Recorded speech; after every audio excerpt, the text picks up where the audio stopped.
Здравейте хора! В днешния клип ще видите какво ми донесе моята сестра от Лондон. Ще започнем с това. Това са очила с формата на сладолед. На мен много ми харесват, много са сладки и според мен много хубаво ми отиват. После, т.е. утре, понеже вече стана късно, нощем, как се дойде късно, ще направя модно ревю на дрехите, които ми даде. Както ми стоят. А това е част от моят подарък, една част. Тук е английското знаме. Така, това е несесер, въпреки че много не прилича на такъв, но много ми харесва, страхотен е. Невероятен бих казала. Малко е тънък, но и затова не съм сигурна колко ще издържи. Така, тук един момент.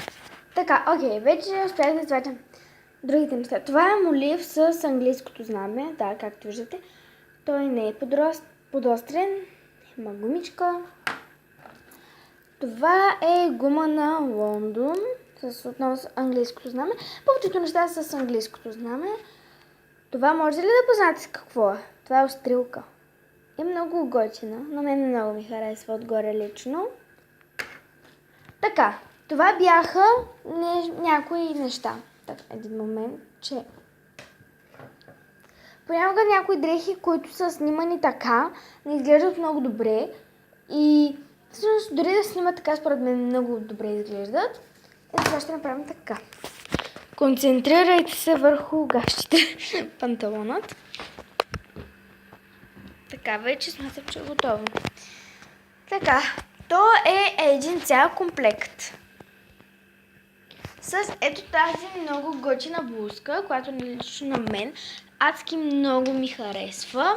Тя е широчка, какъвто вид блузи аз харесвам. И да, I'm actual a mermaid.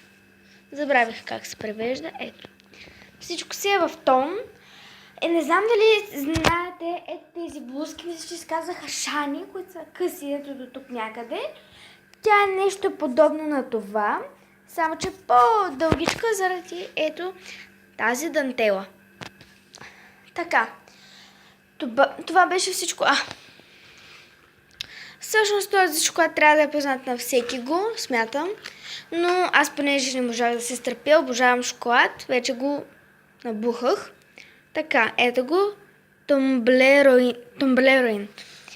Така, и това беше последното нещо за сега. Надявам се клипът да ви е харесал. Може да се абонирате за мен или да харесате клипа ми. Може също да добавите мнение за клипът ми. Надявам се клипът да ви е харесал и до скоро. И от Лондон!